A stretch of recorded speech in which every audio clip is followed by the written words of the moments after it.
La Federación Teosófica Interamericana les da los buenos días a todos ustedes.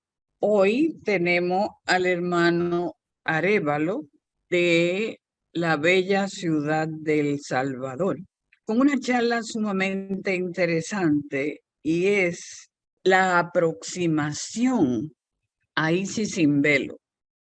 Es un libro muy extenso, 4 volúmenes en español, con una sabiduría inmensa, de la cual el hermano nos sacará los extractos de esa gran obra de HPB.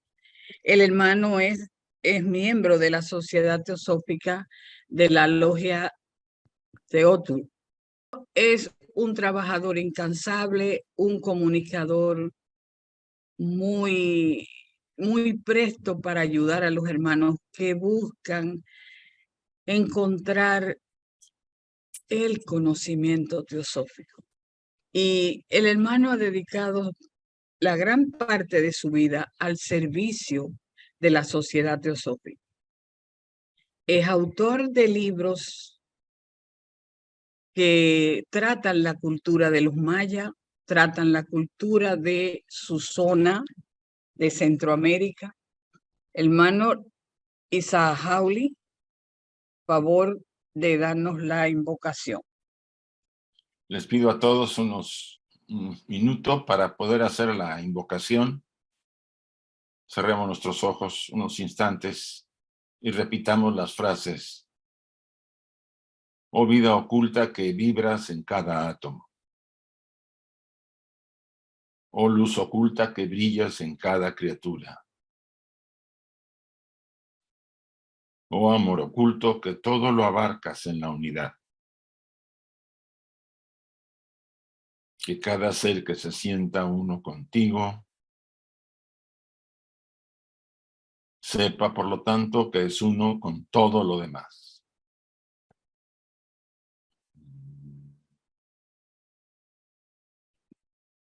Así sea y gracias.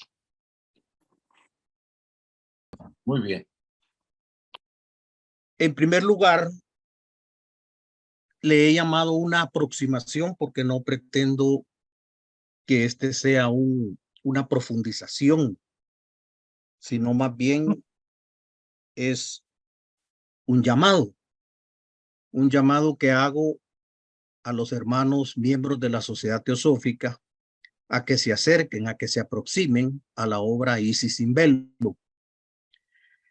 En mi camino, en la Teosofía, he encontrado comentarios de algunos hermanos que dicen: yo comencé leyendo esa obra y mejor la cerré. Yo no quiero leer esa obra, yo no la entendí. Lo mismo puede suceder con Doctrina Secreta. Nosotros en nuestra logia hemos abordado con alguna frecuencia, con algún grado de intensidad, Doctrina Secreta, la Doctrina Secreta. Y el Isis sin velo es una preparación precisamente, como cuando el agricultor afloja el terreno, ¿verdad? Es una preparación a ese sistema de filosofía esotérica que finalmente se constituyó en la obra maestra, la Doctrina Secreta. Entonces mi llamado es a que los hermanos que no han tomado todavía el tiempo, la dedicación, la inspiración para leer Isis sin velo, traten de hacerlo. Y ese llamado realmente es para mí, ¿verdad? Es para mí también. No nos sintamos mal, no quiero que nadie se sienta mal. Y los que ya están adelantados, pues ojalá nos ayuden, ¿verdad? Porque realmente aquí hay dos pasos bien importantes. Y esos dos pasos tienen esos nombres: Isis sin velo y Doctrina Secreta. Isis sin velo sabemos que se escribió antes, ya vamos a ver los datos. Y la Doctrina Secreta, que es la obra maestra, pues se escribe 10 años después. Pero vamos entrando a la presentación propiamente para comprender por qué es que yo me permito hacer este llamado para aflojar el terreno y así poder encontrar vinculaciones con la Doctrina Secreta y con nuestra formación personal. Vemos aquí que 10 años antes de la doctrina secreta se publica, Madame Blavatsky publica Isis sin velo. 10 años antes. Esa es una cifra que hay que tomarla en cuenta porque da un espacio lo suficientemente amplio de tiempo como para prepararse para la doctrina secreta. Isis sin velo se escribe o se publica, perdón, en el año 1877 y la doctrina secreta se publica en el año 1888. Ahí están prácticamente los 10 años, del 77 al 88. Hay que leer entre líneas ese espacio, ese tiempo que transcurrió entre Isis sin velo y la doctrina secreta. ¿Cuál es la gran diferencia de estas dos obras? Para poder empezar a entender esa diferencia, a captar esa diferencia, me voy a referir a unas acusaciones que recibió Madame Blavatsky y que oportunamente la doctora Annie Besant respondió con categoría, y es que HPV fue acusada de plagio. Y miren cómo es la ignorancia. ¿Por qué le llamaron plagio? Porque dicen que tomó de un libro y de otro. Es más, algunos autores dicen que son por lo menos 1200 obras con sus citas que vienen comprendidas en Isis sin velo. Pero esa contienda que tramaron contra HPV, ¿verdad? Annie Besant nos cuenta que fue contestada por ella misma, por HPV, con una reivindicación muy propia de ella. Y ella dijo que ella jamás proclamó haber descubierto el conocimiento que ella entregó al mundo, sino que ese conocimiento proviene de un pasado distante. Se encuentra, aquí viene lo importante, ese conocimiento viene de un pasado distante y se encuentra en todas y cada una de las llamadas escrituras. Y por ende, en cada filosofía, ¿verdad? En cada religión, en cada tradición antigua. Y el propósito de Isis sin velo, por eso he dejado en la pantalla las dos obras, el propósito de Isis sin velo es citar, ¿verdad? Citar, preparar el terreno que más adelante se convertiría en un sistema, como lo es la doctrina secreta. Madame Blavatsky, con su modestia característica, dice, no, si yo no dije que yo traje un conocimiento o que yo lo descubrí, sino que ese conocimiento ha estado ahí. Ese conocimiento es muy antiguo. Y de ese conocimiento que está sumarizado en Isis sin velo, la versión en inglés tiene 2 tomos. Recuerdo que la versión en español tiene 6. En esos 2 tomos y en esos 6 tomos, según el idioma en que lo aborden, están contenidos precisamente todos aquellos conocimientos que las distintas culturas antiguas proveyeron en su momento y que Blavatsky los estudió a profundidad y que posteriormente viene la increíble tarea de, a partir de ese dato, de esa información, de esa compilación tan fantástica, tan exuberante, tan increíble, viene y propone y publica y estructura la doctrina secreta ya como un sistema de pensamiento filosófico esotérico.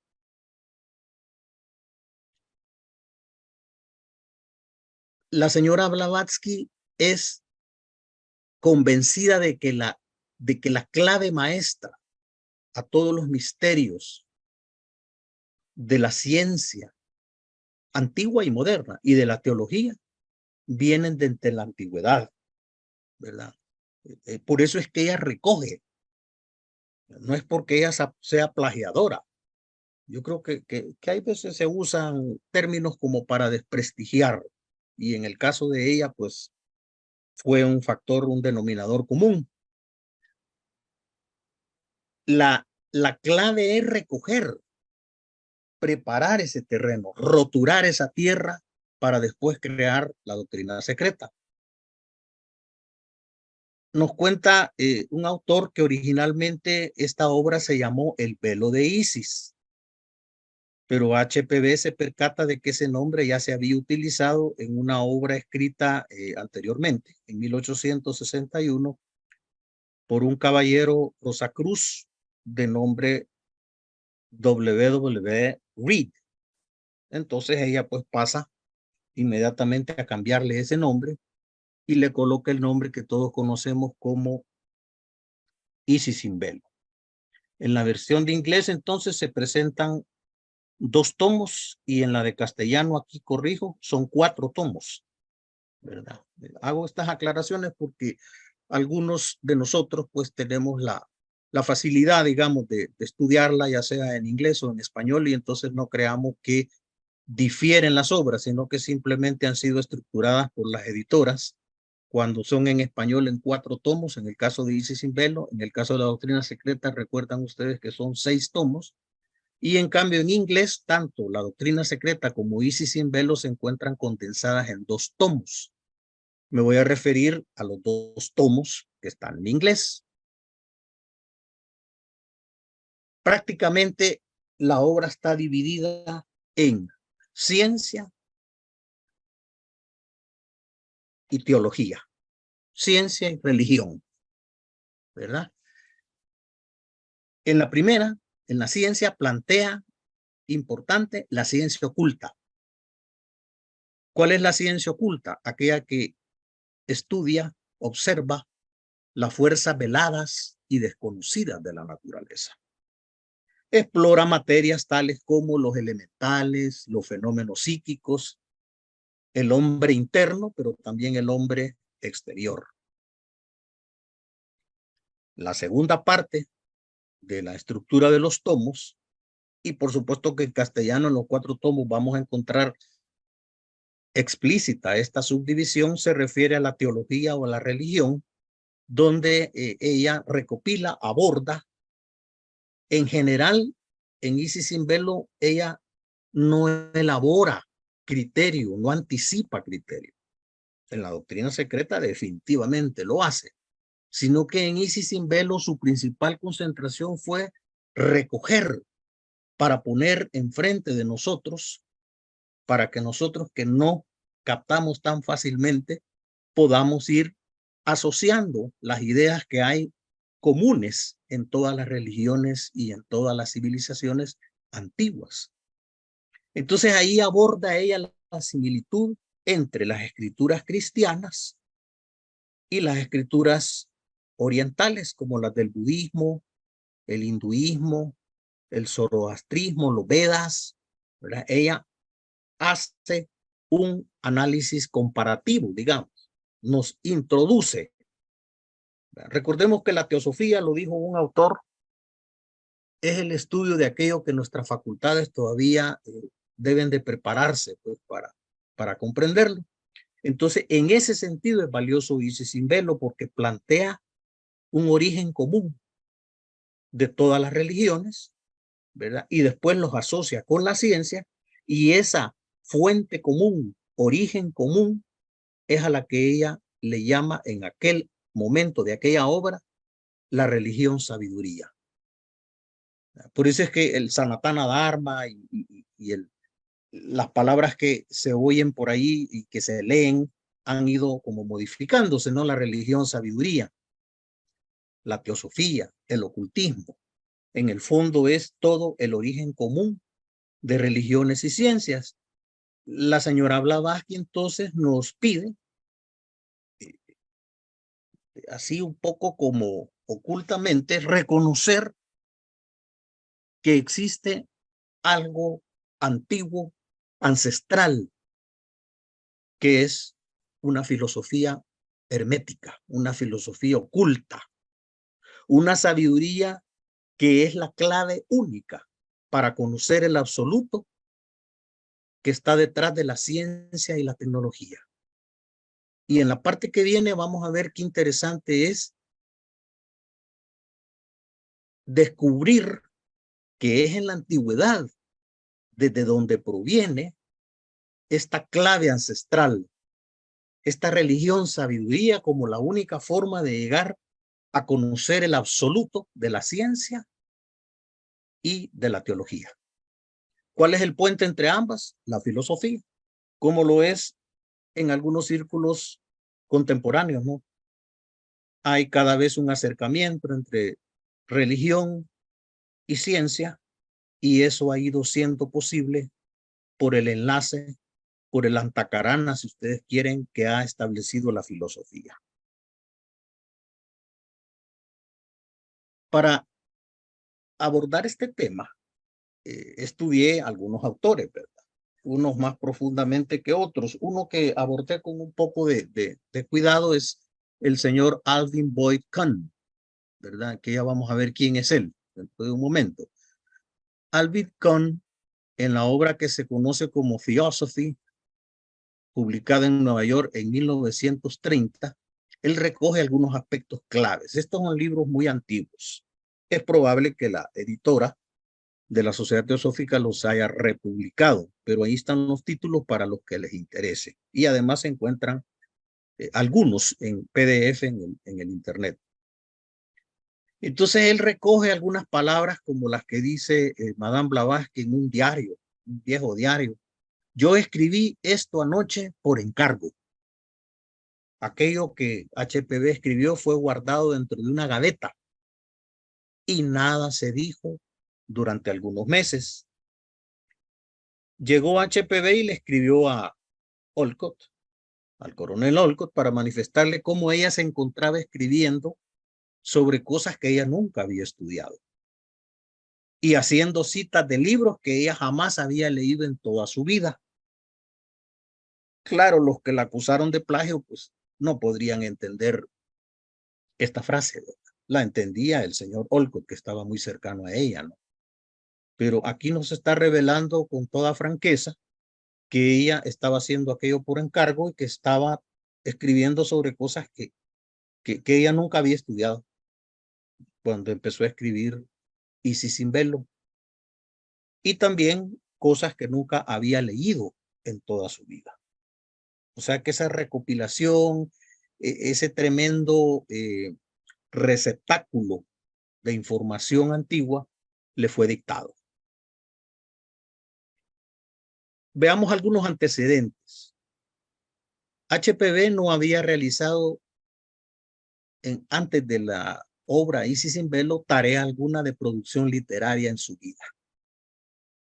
No había realizado tarea alguna de escritora. Su conocimiento del idioma inglés a la sazón era limitado. Ese era un factor, ¿verdad? O sea, escribir en inglés era lo pertinente, y para ella pues era un poco difícil porque su conocimiento del idioma era limitado, y por eso manda después a revisión de las personas que dominaban mejor el idioma. En esas circunstancias, aún así, se edita el libro. Isis sin velo, aquí viene la parte que yo les propongo, no se puede considerar como un libro de texto sobre teosofía. No se puede considerar como un libro de texto de teosofía, como tampoco se puede considerar como un sistema filosófico de pensamiento ocultista. Esas dos cualidades, esas dos características, sí se las podemos años más tarde adjudicar a la doctrina secreta.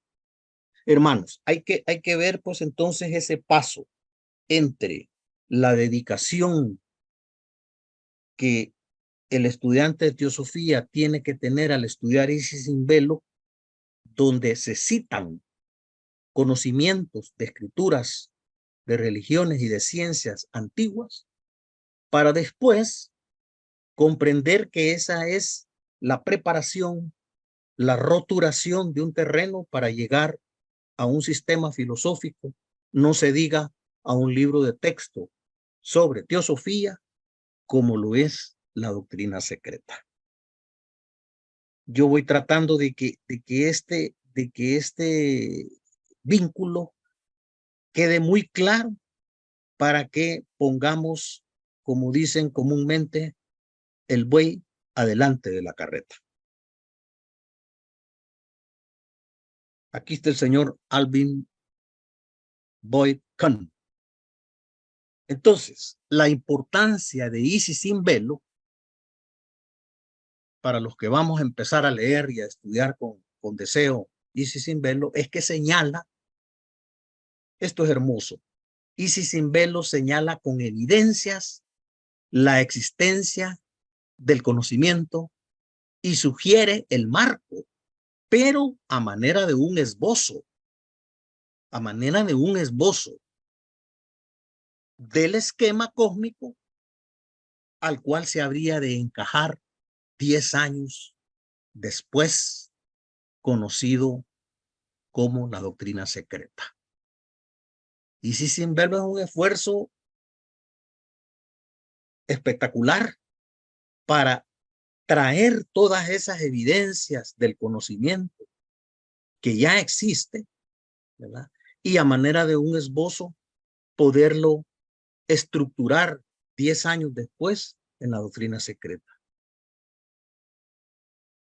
Paréntesis, ¿quién era Alvin Boyd Kahn que nos está contando toda esta trama? Fue un teósofo americano. Él fue conferencista, fue autor. Él propuso, entre otras, la teoría del Cristo mito, ¿verdad? Que también la podemos vislumbrar un poco en los escritos de Annie Besant, el Cristo como mito, también conocida como Jesús, teoría mítica o teoría ahistórica de Jesús. Una cosa es el Jesús y otra cosa es el Cristo, ¿verdad? Es una visión que parte de que la historia de Jesús es un trabajo mitológico para convertirlo en un Cristo sin alguna sustancia histórica. Por supuesto que estos son temas que no los podemos abordar en este momento y que no es la primera vez que aparecen ante los ojos de quienes estudiamos las tradiciones religiosas antiguas.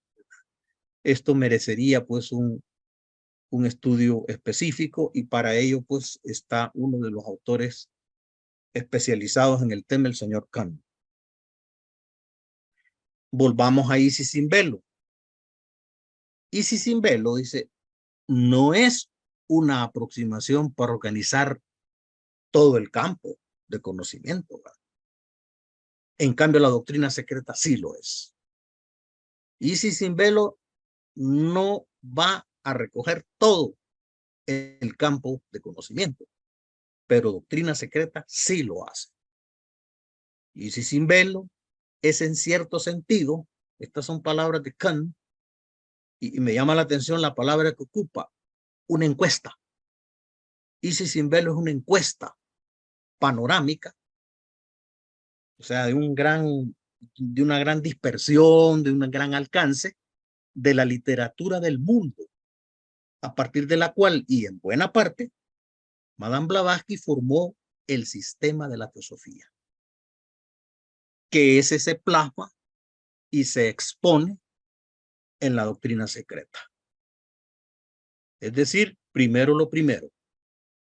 Isis sin velo es una encuesta panorámica de toda la literatura que a ella le correspondió examinar, y no solo examinar, la compartió para después formar el sistema de teosofía que está contenido en la doctrina secreta.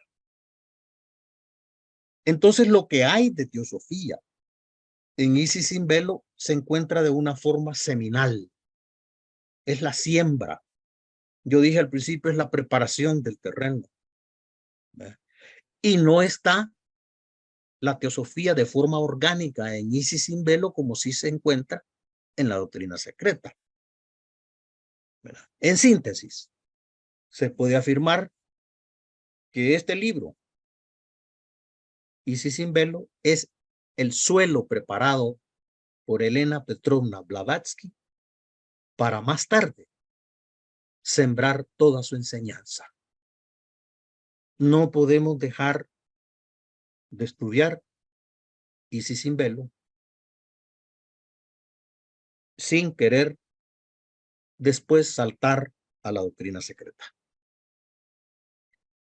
En Isis sin velo, Madame Blavatsky pensó revelar, vamos a insistir en qué consiste, los trazos, las huellas de la historia, las huellas de la literatura antigua y medieval respecto a una subyacente, digamos así, ciencia secreta.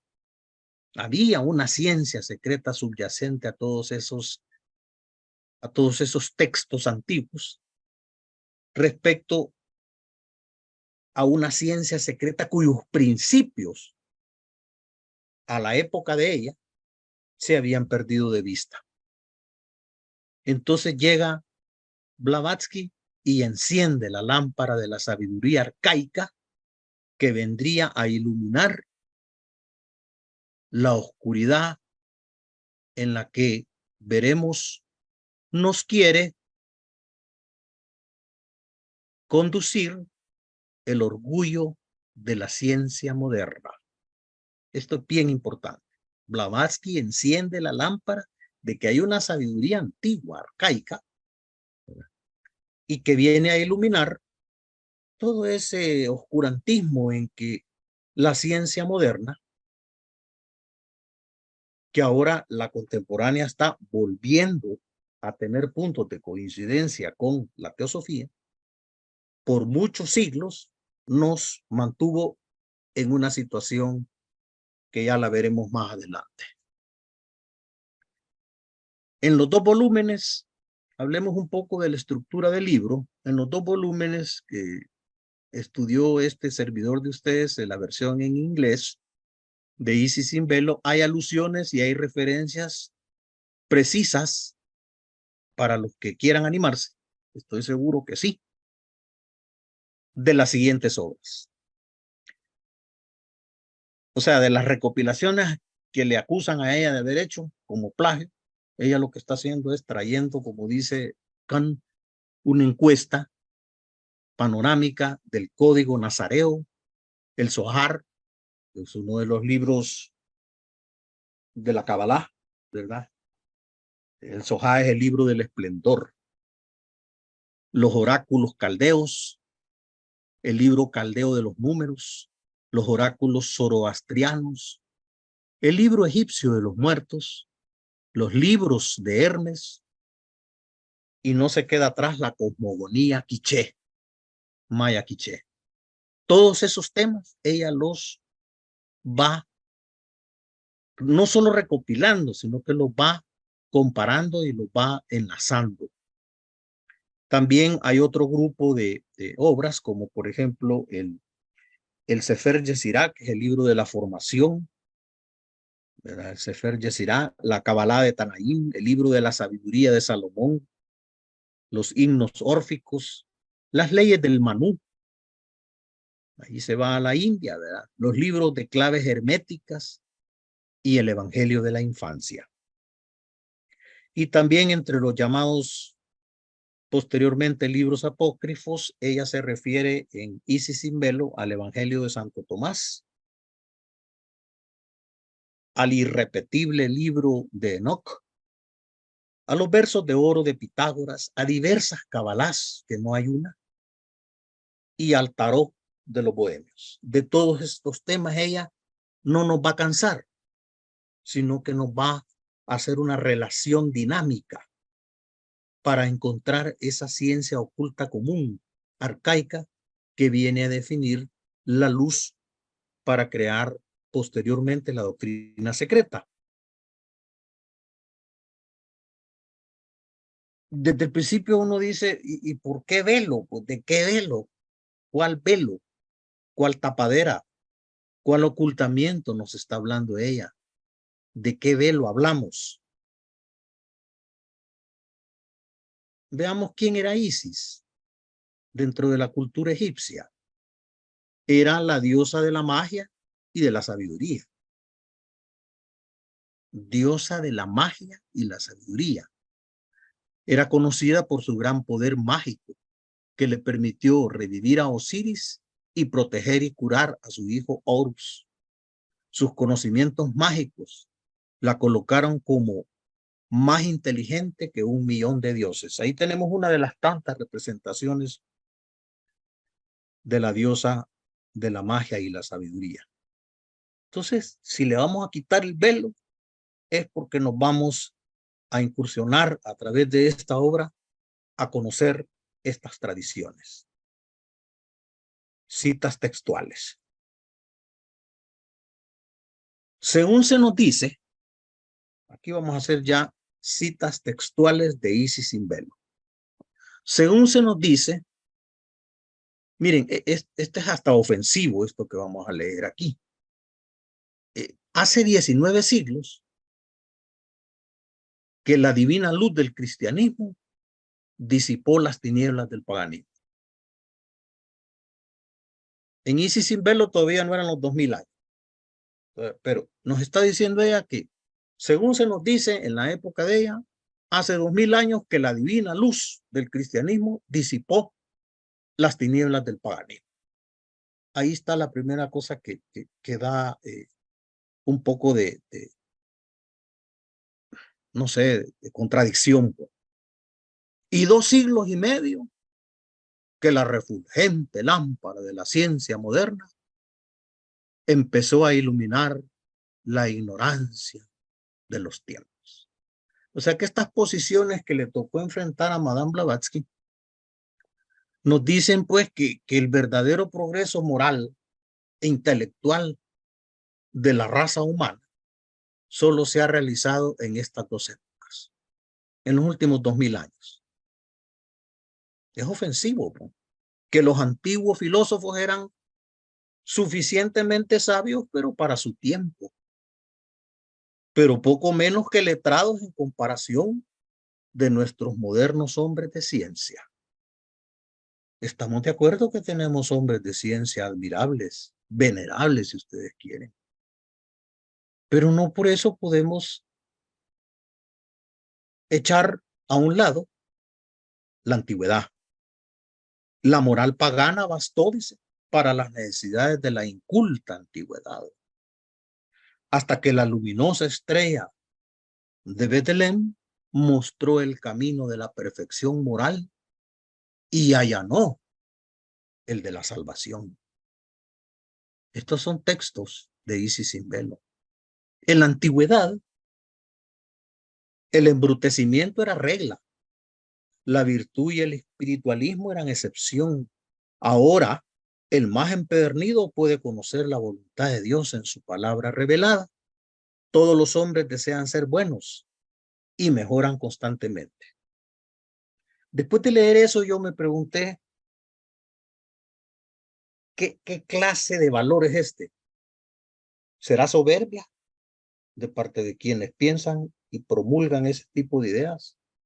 ¿Será arrogancia? ¿Será anatema? Y finalmente creo que ese es el velo. Ese es el velo que se trata de poner al conocimiento arcaico, al conocimiento ancestral, a todo lo que nos heredaron las civilizaciones India, China, Mesopotamia, Egipto, los mayas, los incas, ¿verdad? Eso es lo que tratan de decir, que en los últimos 2000 años el hombre finalmente no solo despertó, sino que se salvó. Entonces viene Isis sin velo y dice, quitemos el velo, no nos dejemos vencer por la arrogancia, por la soberbia moderna. No, en los valores anteriores, ancestrales, está oculta esa ciencia milenaria. Algunos filósofos antiguos, miren qué interesante esto cuando toca a ella el punto. Estas son citas para los que quieran, como decimos en nuestros países, picarse un poquito. Algunos filósofos antiguos dicen que las vestiduras de piel, que según el Génesis Hay una cita del Génesis, creo que por ahí la traigo. Proporcionó Dios a Adán y Eva, significan los cuerpos carnales, de que en la sucesión de los ciclos se vieron revestidos los progenitores de las razas humanas. Sostenían dichos filósofos que la forma física de semejanza, las primeras razas divinas, ¿verdad? La raza polar, la raza hiperbórea, divinos, se fue densificando gradualmente. En la lemúrica comienzan a aparecer las primeras densificaciones, hasta que descendiendo al punto ínfimo del que pudiéramos llamar postrer ciclo espiritual, que es el que va en ascenso en el arco evolutivo, entró la humanidad en el arco ascendente del primer ciclo terreno. De entonces arranca una no interrumpida serie de ciclos que los hindúes e hinduistas le llaman los yugas, cuyo exacto número de años se mantuvo secreto en los santuarios sin revelarlo más que a los iniciados. Pero pongamos la atención a la primera frase. Algunos filósofos dicen que las vestiduras de piel, ya les voy a mencionar cuál es la cita del Génesis, que Dios le proporcionó a Adán y Eva, significan simbólicamente los cuerpos carnales, de que en la sucesión de ciclos se vieron revestidos las distintas razas, los distintos progenitores de las razas. En cada ciclo, edad o yuga, el género humano alcanza la mayor perfección posible de aquel ciclo. A cada ciclo alcanza el máximo punto, pero después decae antes de entrar en el nuevo ciclo con todos los residuos de su precedente civilización social y mental. Así es como se suceden los ciclos en transiciones imperceptibles que llevan al pináculo a los imperios para que después los imperios se extingan. Algunos articulistas actualmente dicen se desapareció la civilización china, la civilización maya misteriosamente desapareció. Los incas misteriosamente desaparecieron. No hay misteriosamente. Hay ciclos. Todo es ciclos. Por eso dice acá ella, en Isis sin velo, que antes de entrar con todos los residuos, van ellos entrando en transiciones que lo llevan a un pináculo para de ahí decaer hasta extinguirse. ¿Qué es lo que queda del Imperio Romano? Nada. ¿Qué es lo que queda del Imperio Griego? Nada. Herencias de conocimiento, pero ya no de poderío. En el límite del arco inferior de cada ciclo, la humanidad va quedando como sumida en una barbarie. Desde los tiempos primitivos hasta nuestros días cuenta la historia el poderío y la decadencia.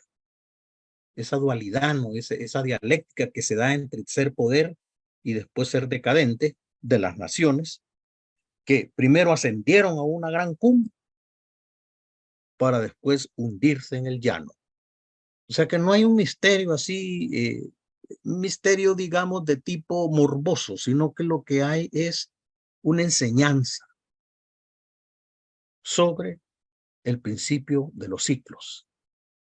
Ella cita a este autor Draper, que no dice que Draper observa que no cabe incluir en cada ciclo a toda la especie humana, sino que al contrario, mientras la humanidad decae en algunos países, progresa y asciende en otros. Nuestros pueblos latinoamericanos actualmente no son la sombra de lo que fueron sus antecesores. Nuestros pueblos conocían el cero, eran astrónomos, conocían la matemática. Nosotros pues somos los países con menos patentes en la actualidad. Entonces no se puede incluir a toda la humanidad en un mismo ciclo. Esta teoría de la evolución cíclica es muy semejante a la ley reguladora del movimiento de los astros. Como es arriba, tiene que ser abajo, que además de girar sobre su eje, voltean en diversidad de sistemas alrededor de sus respectivos soles. Y aquí viene la dualidad, vida y muerte, luz y tinieblas, la ciclicidad, día y noche, se suceden alternativamente en el planeta mientras gira sobre su eje y recorre el círculo zodiacal, el menor de los ciclos máximos. Recordemos el axioma hermético, como es arriba es abajo, así en la tierra como en el cielo. Lo que van haciendo los astros en su sistema es lo mismo que vamos haciendo nosotros en nuestras civilizaciones. También ella hace esta pregunta dentro de Isis sin velo que me encantó bastante. Ella se pregunta cómo llegó a Egipto la ciencia. ¿Cuándo despuntó la aurora de aquella civilización cuya maravillosa pujanza está revelada en la arqueología? Porque el que no se asombra al ver la arqueología egipcia, pues creo que no se va a asombrar con otra cosa, ¿verdad? Ay, dice, mudos están los labios de Menón y ya de ellos no salen oráculos. El silencio de la esfinge es enigma, todavía mayor que el propuesto a Edipo. No aprendió ciertamente el antiguo Egipto cuanto a los demás pueblos enseñara, por intercambio de ideas y descubrimientos con los vecinos semitas. A este propósito, dice el autor de un artículo publicado recientemente, cuanto mejor conocemos a los egipcios, tanto más los admiramos. ¿De quién aprenderían aquellas artes? Aquellas artes impresionantes, pasmosas, que con ellos murieron. Nada prueba que la civilización y la ciencia naciesen y se desenvolvieran ahí de modo semejante a como en los demás pueblos, sino que todo parece derivarse en un continuado perfeccionamiento. Se va la cultura va llegando a pináculos y se va desvaneciendo, evaneciendo, ¿verdad? Y entonces va ese conocimiento continuado perfeccionándose a través de las distintas razas y culturas. La historia demuestra que ningún pueblo aventajó al pueblo egipcio en sabiduría, dice Blavatsky. El reinado de Menes, el rey más antiguo de que nos habla la historia, ofrece diversas pruebas de que los egipcios conocían la hidráulica mucho mejor que nosotros. Durante el reinado de aquel monarca cuya época se hunde en los abismos del tiempo, como una lejana estrella en las profundidades de la bóveda celeste, se llevó a cabo la gigantesca empresa de desviar el curso del Nilo, del río Nilo, o mejor dicho, de sus tres brazos principales, de tal manera que pudiera bañar a la ciudad de Memphis. Imposible hacerlo sin ciencia. Y nadie puede afirmar que los egipcios pues tienen 2000 años, ¿verdad? No pertenecen a los últimos 19 siglos.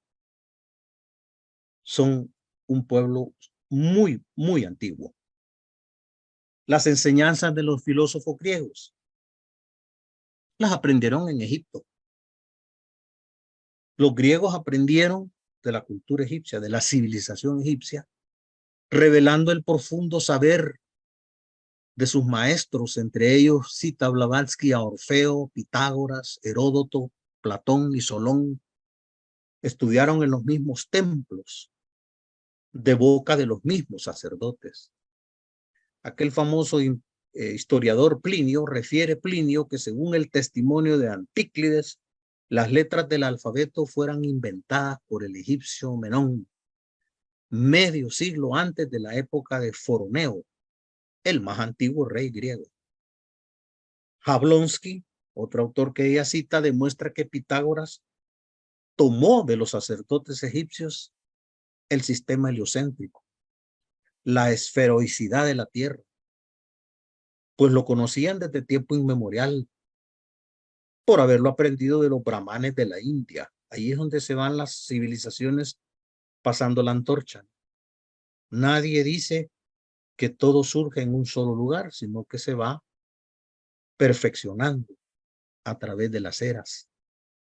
También Fenelón, el ilustre arzobispo de Cambrai, afirma que Pitágoras tuvo estos conocimientos y enseñó a sus discípulos no solo la redondez de la Tierra, sino la existencia de los antípodas, siendo además el primero en descubrir la identidad de Venus, la estrella matutina y vespertina, que también era motivo de cautivación para los mayas y para otros pueblos. Pero la ciencia del admirable pueblo egipcio, si ya dimos un par de ejemplos, dice Blavatsky, donde se manifiesta categóricamente, esplendorosamente, es en el embalsamamiento y la momificación de los cadáveres. Aunque tan solo quienes hayan estudiado especialmente este punto pueden apreciar la habilidad, paciencia y conocimientos químicos, anatómicos necesarios para llevar a cabo la incorruptible obra, cuyo procedimiento requería algunos meses de labor, no significa que porque entre nosotros no seamos cirujanos, no seamos biólogos, no seamos químicos, no por eso vamos a imaginar o dejar de imaginar cómo era que llegaban a ese punto en que las momias resistían indestructiblemente el seco clima de Egipto y aún persisten inalterables cuando se las remueve de los sepulcros donde han reposado durante milenios. Por eso dice, aunque tan solo quienes estudian, cirujanos, médicos, pueden apreciar esa habilidad, esos conocimientos que eran necesarios. Nosotros los que no conocemos de eso, ¿cómo no nos vamos a asombrar de que esas momias se han conservado por miles y miles de años intactas? Dice un autor anónimo que primero inyectaban en el cadáver mirra y otras resinas aromáticas y después de saturarlo de natrón, desconozco qué es el natrón en este momento, lo vendaban con tan insuperable destreza y artística perfección que podría maravillar a cualquier cirujano moderno. Aquí están las citas. ¿Se recuerdan que había una cita que los filósofos decían, que opinan que las vestiduras de las que habla el Génesis eran las distintas razas, los distintos cuerpos que fueron adquiriendo las distintas razas?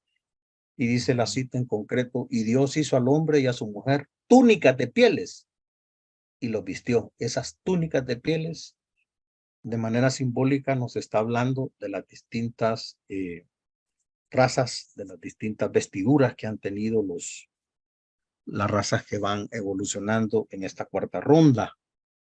También en algún momento hablamos de los yugas, solo para, aquí al lado izquierdo, solo para recapitular o para recordar algunos, ¿verdad? Nosotros ahorita estamos viviendo el Kali Yuga, la edad de hierro, estamos en la etapa crítica, ahí luego los yugas pues se renuevan hasta convertirse en 4.320 millones de años, ¿verdad? Siendo la más larga la Satya, o sea que las eras sagradas, las eras espirituales, las eras bonancibles, si queremos, Satya, Treta, duran 1.700.000 años, 1.300.000 años. Ya la Dwapar comienza con 64,000. Y el Kali Yuga, que es la era tremenda que nosotros estamos viviendo, según la filosofía hindú, pues si en algo alienta, pues va a durar 432,000 años. Dura menos el periodo crítico. Y también tenemos aquí pues una representación de los distintos planos por los que va evolucionando la mónada. Todos estos sistemas ya fueron sintetizados, digamos, en la doctrina secreta por Madame Blavatsky, precisamente basada a partir de los conocimientos de las escrituras arcaicas. El tiempo. Cuando nos desprendemos del cuerpo y no estamos sujetos los hábitos de conciencia formados por otros, no existe el tiempo, ¿verdad? Cuando nos desprendemos del cuerpo y no estamos sujetos a los hábitos de conciencia formados por otros, no existe el tiempo. Los ciclos. Ya tuvimos con ustedes, hermanos, una charla sobre el tiempo, donde tratábamos a Einstein, a Henry Bergson, y veíamos que los ciclos y las épocas dependen de la conciencia. Nosotros no estamos aquí por vez primera. Los ciclos se repiten porque volvemos a la existencia consciente. Los ciclos son medidos por la conciencia de la humanidad y no por la naturaleza. Nos ocurre lo presente porque somos las mismas gentes que en pasadas épocas. También hay una referencia pues a estos temas. También, interesantemente, yo recopilaba, ¿verdad? El amor maternal, ella lo toma ahí. Cita textual: el amor maternal es un instinto tan propio del ser humano como de los animales, y a menudo más vigoroso en los animales. La continuidad del amor maternal en los seres humanos tiene por causa el espíritu de asociación, la causa, el magnetismo, lo que se llama la voz de la sangre y la afinidad psíquica. Así ella se refiere al amor maternal en Isis sin velo. Hermoso. Nos explica también la caída de Adán, que nos han dicho pues que nacemos con un pecado y estamos sucios, ¿verdad? La caída de Adán no significa la culpabilidad personal del hombre por transgresor de la ley, sino sencillamente la doble evolución humana. Adán principia su serie de existencias en el jardín del Edén, vestido, ahí está el primer ropaje, vestido con el celeste ropaje, a que el Zohar, que dijimos que es el libro del esplendor dentro de la Kabbalah, con ese ropaje que el Zohar llama vestidura de luz celestial. Las primeras razas eran etéricas. Entonces ahí Adán comienza, porque recordemos que las razas según Antropogénesis sí aparecen simultáneamente, pero en forma seminal. Y solo en la medida que van llegando a su descenso en el arco, ¿verdad?, a su mayor densidad, comienza la transición entre una raza y otra. Entonces las primeras razas que aquí menciona, Adán, en sus primeras existencias tenía una vestidura en el jardín del Edén, perdón, que el Zohar la llama la vestidura de luz celestial. Pero luego, despulsado del paraíso, viene Dios y lo viste de trajes de piel para significar la eterna ley de evolución.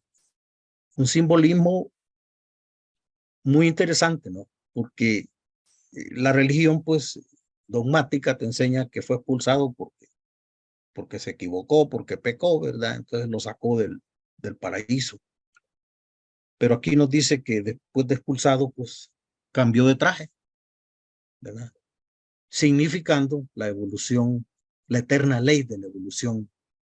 Más aún, en este mundo de material degradación en que la chispa divina dio principio a su evolución en la forma física, desde la mineral hasta la humana, tránsito de la mónada, si vigoriza su voluntad e invoca el auxilio de su naturaleza superior. ¿Puede el hombre sobrepujar el poder del ángel? A este propósito, ella cita a San Pablo en Corintios, 1 Corintios 6:3, cuando Pablo dice, ¿no sabéis que juzgaremos a los ángeles? O sea que estas escrituras simbólicas están siendo para ella material de siembra para su sistema de filosofía esotérica. El puro y simple esoterismo no habla de un Dios personal. Y por eso es que a los teósofos se nos tilda de ateos, dice ella. Pero en realidad la filosofía oculta se basa en la ubicua presencia de Dios, en la divinidad absoluta. Y aunque sobre lo absoluto no podemos especular, como Génesis, proposición 1, ¿por qué no podemos especular? Porque es sagrado, es incomprensible a la inteligencia nuestra. Toda la filosofía esotérica se funda, sin embargo, en los poderes de una divinidad que es la fuente de cuanto vive, alienta y existe. Estas palabras después las va retomando, estos pensamientos, esta síntesis, las va retomando en la doctrina secreta desde distintos aristas. En los comienzos de la evolución de nuestro globo, la luna era mayor que ahora y estaba más cerca de la Tierra. Se ha alejado de nosotros y ha disminuido mucho de volumen. La luna transmitió todos sus principios a la Tierra, mientras que los pitris lunares solo nos dieron a los hombres sus chayas, sus sombras. Ahí es donde se da ya la cadena planetaria cerrada por la luna para que la cadena planetaria de la Tierra inicie, siendo los pitris lunares nuestros padres cuando nos dan los chayas. A propósito aquí que dice que la luna era de mayor tamaño y estaba más cerca de la Tierra, lamentablemente pues todavía vemos en artículos presentes, actuales, que se sigue insistiendo pues que la luna pues tiene o la misma edad de la Tierra o es hija de la Tierra, ¿verdad? Y nosotros sabemos pues que la cosmogénesis nos enseña que es al contrario, ¿verdad? Es a la inversa. Es la luna la madre de la Tierra y por eso influye tanto la luna sobre los movimientos de la Tierra. Y por supuesto la luna era de mayor tamaño, dice Blavatsky, y estaba más cerca y se ha ido alejando. Y una cosa que sí los científicos actuales corroboran es que se está alejando. Parece que se está alejando cosa de centímetros cada cantidad de años, ¿no? Pero se está cumpliendo esa afirmación que ya Blavatsky la hizo en Isis sin velo. Algunos cabalistas y aún algunos arqueólogos dicen que Adán, Enoc y Noé son nombres distintos de un mismo personaje, pero otros sostienen que entre Adán y Noé transcurrieron varios ciclos, lo que equivale a decir que cada patriarca antediluviano representó una raza existente en la sucesión de los ciclos y que cada una de esas razas fue, miren, menos espiritual, ¿verdad?, que la precedente.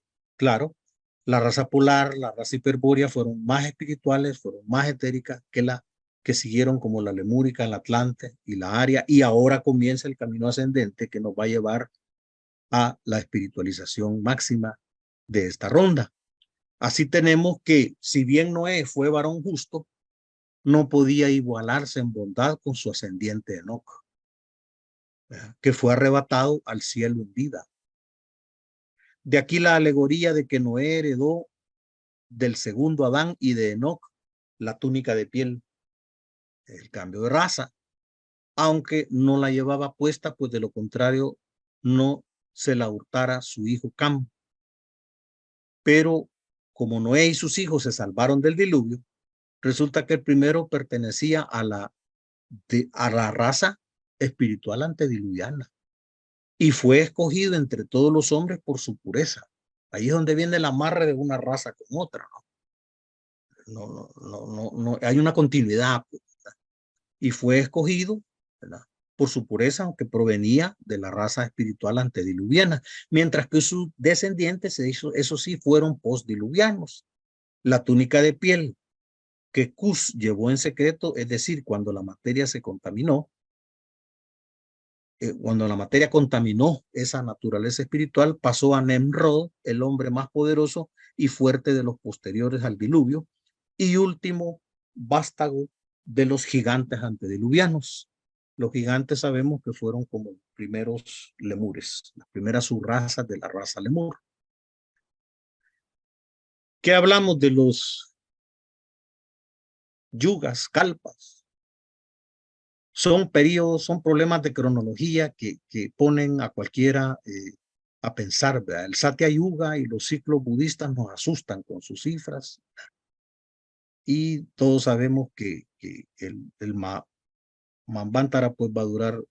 Estas cifras es preferible leerlas de derecha a izquierda, 4.320 millones de años solares que se van a distribuir en 4 yugas. Esos 4 yugas a su vez se van a multiplicar por 1000, ¿verdad? El Satya Yuga, como decíamos hace un momento, pues la era más espiritual, esas duran mucho más.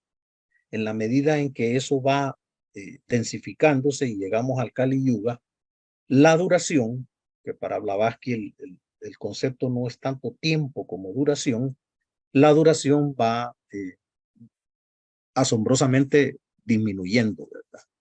Y el Manvantara, pues, o edad máxima que lo tenemos abajo, ya no son 4.320 millones, no son 4.320.000, sino que son 4.320 millones de años, porque son 1000 de los anteriores yugas, de los 4 yugas.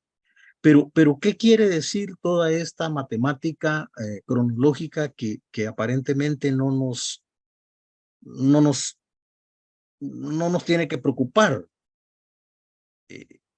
Los descubrimientos de la ciencia moderna no invalidan de modo alguno las remotísimas tradiciones que atribuye la antigüedad, ¿verdad?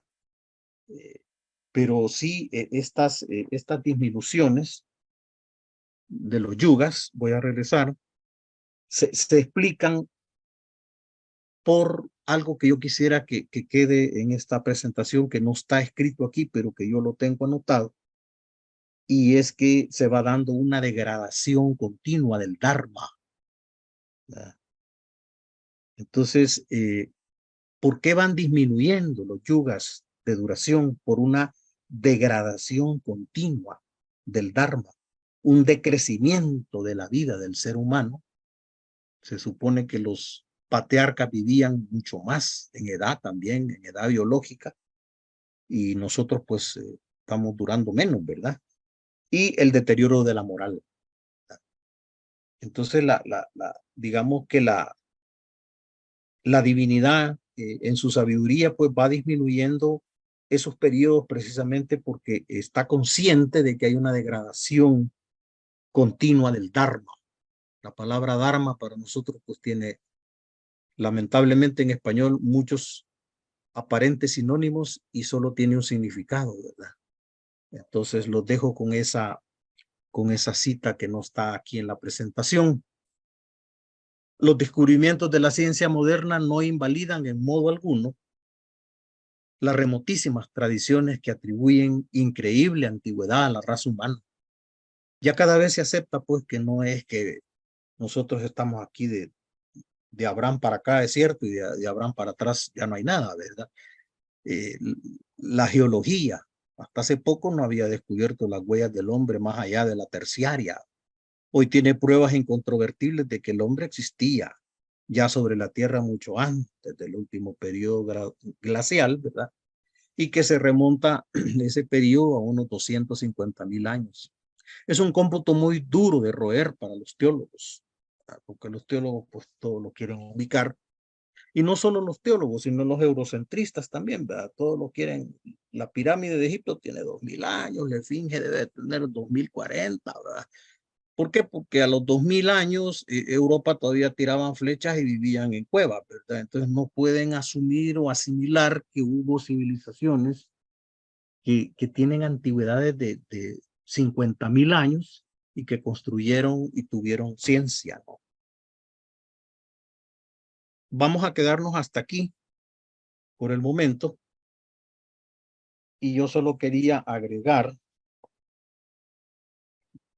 algunas citas de otros autores que nos dicen que está bien pues estudiar todos estos temas, pero no quedarnos solamente en la lectura, ¿verdad? Sino que el poder asimilar gradualmente estas lecturas son un camino para iluminar nuestra conciencia, ¿verdad? Y eso lo podemos hacer con estudio y devoción combinados, porque si lo tratamos de hacer solo con devoción, nos dice William Judge, pues el camino es mucho más difícil si no estamos preparados, si no estamos avanzados para ello. Entonces podemos ocupar el camino del estudio y la devoción para ir haciendo que este conocimiento, llamémosle de libro, libresco, ¿verdad? Debe de despertar al hombre interno, dice William Judge, ¿verdad? Para que el hombre conozca sus preceptos éticos más profundos, ¿verdad? Y que el estudio de temas como los ciclos, como las rondas, ¿verdad? Que a nosotros nos parecerían como que no nos alcanzan, ¿verdad? Sí tienen que ver mucho con nuestra formación, ¿verdad? Por ejemplo, Gottfried de Brucker nos dice que los teósofos pues, deberían de concentrarse en los temas éticos y morales, y que las rondas y las razas pues, son meramente estudios intelectuales. No obstante, no lo crean. Hay una inspiración en todas estas enseñanzas acerca de las rondas y las razas. Son ejercicios para que nuestro intelecto crezca.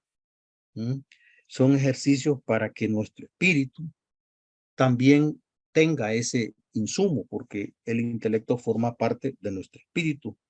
Y aún mejor, dice, son enseñanzas que nos van a llevar a tener una mayor unidad de todo lo que nos rodea. La fraternidad de la que nos habla la primera reglamento de nuestra sociedad. Nos muestran la razón de por qué tenemos que ser éticos, que la ética se basa en esa hermandad, en esa fraternidad común de todas las cosas que existen y que están aquí. Nos muestran esa unidad esencial de un planeta nuestro que está con su propia cadena, pero formando parte del cosmos, espiritualmente, éticamente y intelectualmente. De cualquier manera, todo eso vale para nuestro mayor provecho. Estoy parafraseando a Brucker. Pero si un hombre o una mujer que pertenece a la sociedad teosófica tiene apenas un interés intelectual en algunas de estas enseñanzas y le gusta pues pasar su tiempo en especulaciones sobre esos temas, pues lo que estaría pues es dejando para más tarde, no digamos que estaría dejando pendientes sus obligaciones de fraternidad y de buscar esa unidad en todo lo que nos rodea.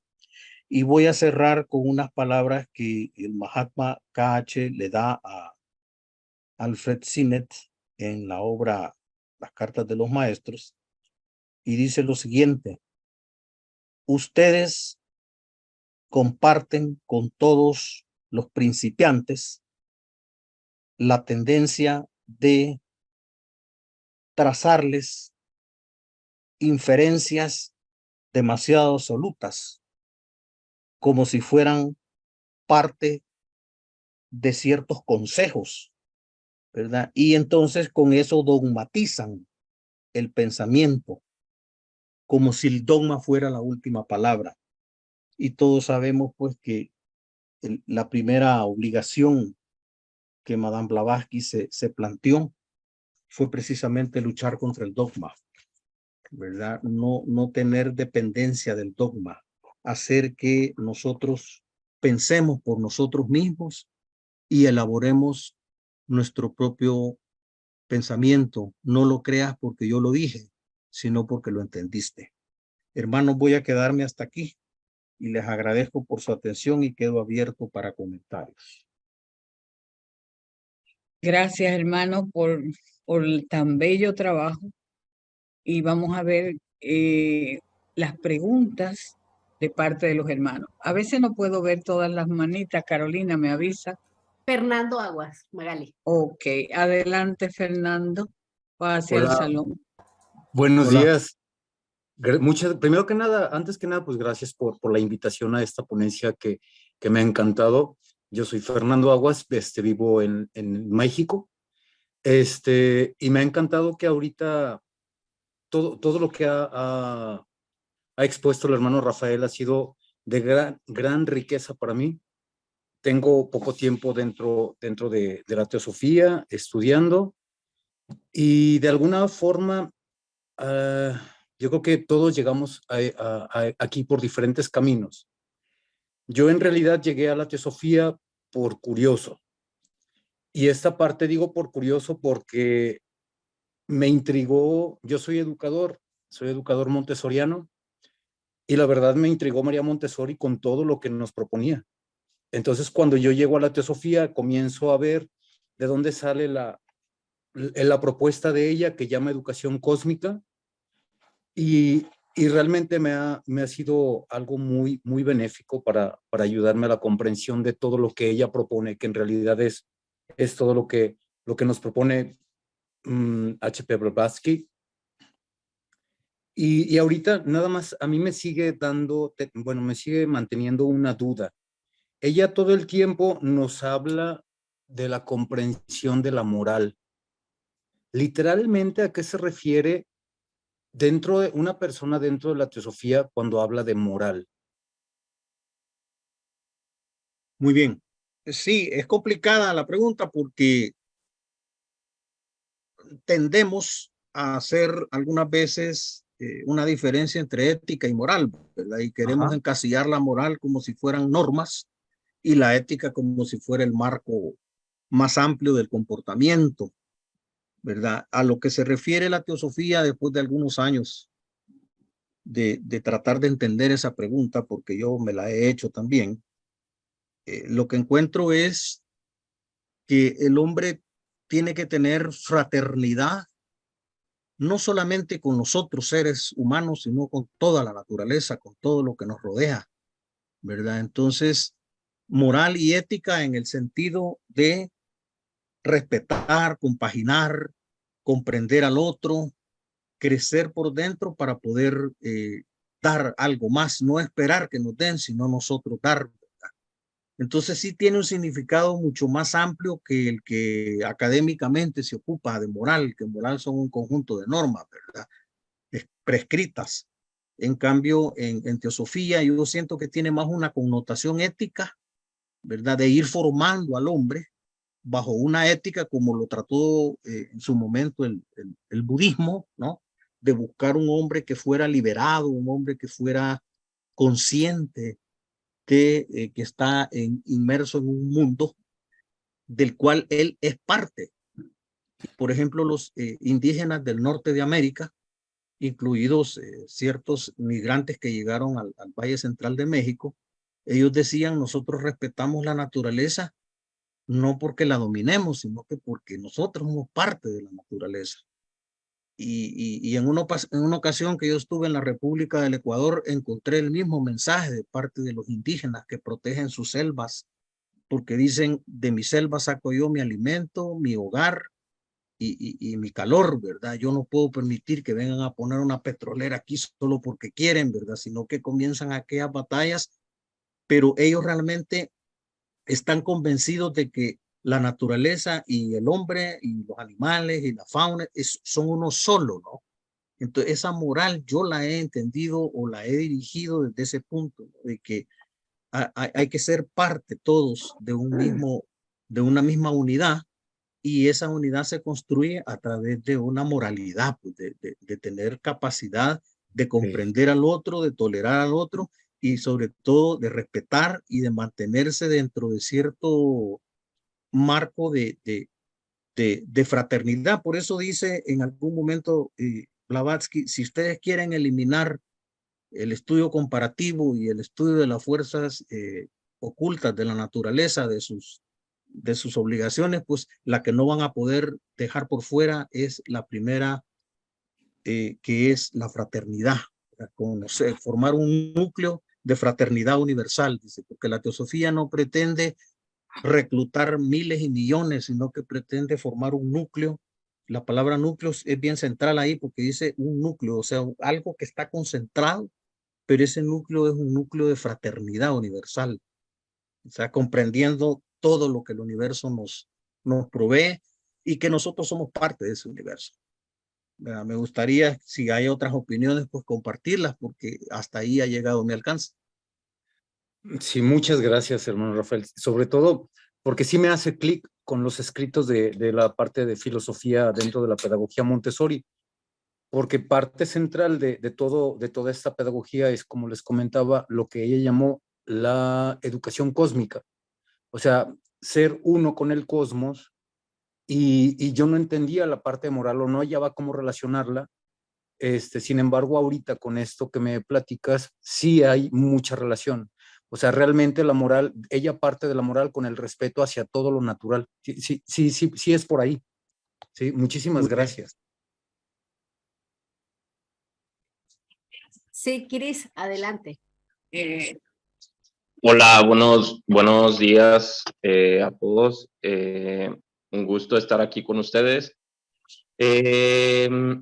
Pues nada más para agradecer pues, la ponencia, temas muy interesantes. Yo realmente soy muy nuevo en esto de la teosofía. Me topé con esto por, digamos que casualidad, también por cierta curiosidad. Y me gustaría nada más preguntar si hay grupos de teosofía en el norte de México. La verdad desconozco. Ya es la segunda vez que me meto a una conferencia de este tipo que me parecen muy interesantes. También me topé con los escritos de Madame Blavatsky. Me parecen muy interesantes, comparto su visión. Creo que hay un conocimiento más allá que no sabemos vislumbrar y me gustaría ver la posibilidad, si existe, de contactarme con alguien más acá en el norte de la República Mexicana y agradecerles pues nuevamente por compartir todo este desglose, ¿no? Que lo hay que explicarlo poco a poco para dejarlo aún más claro y pues nada más. Mucho gusto y muchas gracias. Bueno, gracias por la pregunta. Yo geográficamente, pues creo que habría que remitirse tal vez al hermano Chuy u otros de México para que Sí, nos hermano, orienten si hermano, hay grupos sí, Cris, humanos. Ajá. Si el hermano Cris nos pone o me pone en particular un contacto que puede ser su teléfono, su WhatsApp o su email, yo intento conectarlo con hermanos de México. Ok. Sí, de Ok. hecho, yo estoy aquí en el centro de la República, en México. Estoy con Leonor y en el grupo de WhatsApp en el que estamos incluidos. Ahí aparecen hay mucha información sobre todos los grupos que hay dentro de la República Mexicana. Son bastantes y en el norte hay creo que más que en el centro de la República. Richard Stone. Buenas tardes, buenas tardes. ¿Me escucha? Le escucho. Estamos en un continente americano y las culturas ancestrales y predominantes aún existen en toda la región. ¿Ya? Hay que entender que Blavatsky se apoya mucho en India y en Buda, y Buda tiene más o menos 4000 años atrás. Nuestras culturas son anteriores a todo eso, pero no hay que modificar el comportamiento y el entusiasmo de Blavatsky. Ciertamente, el adoctrinamiento no es bueno. Esto es una frase que Rafael manifestó y me gustó muchísimo. decir que se tiene que conocer para llevar a la conciencia. Esto es fundamental, ¿no? Entonces, muchos comportamientos americanos presentes hay que analizar, como también hay que tratar de juntarlos a la doctrina de Blavatsky para un crecimiento mayor, ¿ya? No tenemos que pensar que solo Blavatsky tenía la razón, no. Hay que modificar también. Eso es parte de la continuidad de la obra de Blavatsky, si queremos llamarlo así. Ahora, en cuanto a la parte de moral, había un hermano que estaba hablando, preguntando. Claro, la moral nace cuando afectamos la evolución superior. El momento que afectamos, inmediatamente reaccionamos por algún motivo artístico, podemos llamarlo, ¿cierto? Y tratamos por nuestra parte superior corregir. Era básicamente esto que quería argumentar. Nada más, que tengan una buena tarde. Muchas gracias. Gracias, gracias. ¿Hay otra persona, por favor, que tenga alguna manita levantada, por favor, o alguna pregunta en el chat, Carolina? Por los momentos no. Ok. No hay manitos, no hay. Hay felicitaciones en el chat. Ah, sí, está nuestra querida hermana Clarisa. Adelante, Clarisa, entonces. Clarisa. Sí, es que, claro, el tema de la moral y la ética siempre suscita preguntas y cuestionamientos y en muchas ocasiones cierta controversia. Pero tenemos que atender a algo que es de gran importancia, que Rafael lo ha estado citando. Blavatsky, tanto si usa la palabra moral como si usa la palabra ética, ella se está refiriendo a lo que es unitivo, sin condiciones, a aquel comportamiento que no excluye a nada ni a nadie, a ningún ser. Lo que es separativo es lo que se está realizando a lo largo y ancho del mundo en los diferentes continentes y sociedades. Lo denominan moral acomodaticia, porque lo que es moral en un lugar no es moral en otro país o en otro lugar. Entonces ahí nos equivocaremos. Siempre lo expreso así porque es así como lo veo, como lo vivo y como trato de vivirlo siempre, ¿no? Lo que es unitivo, esa es la verdadera ética, la verdadera moral, aquello que no excluye a nadie por ninguna clase de condición, ni a ningún ser de ningún reino, por ninguna clase de condición. Entonces, si tenemos esta idea clara, dentro de cualquier contexto veremos inmediatamente a qué se está refiriendo. Si a la verdadera ética, la verdadera moral, como la queramos llamar, el nombre no es lo que importa. Si se está refiriendo a eso, que es unitivo, o se está refiriendo a otras cuestiones que son separativas. Teniendo esta idea clara no tendremos problema con ningún texto. Gracias. Gracias. ¿Alguna mano más, por favor? Bueno. Aún por los momentos no, Magali.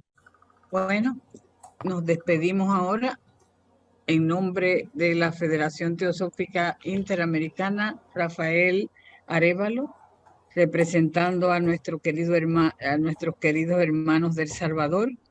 Te despedimos, no sin antes darte las gracias por ese material tan valioso que hoy nos diste en esta ponencia.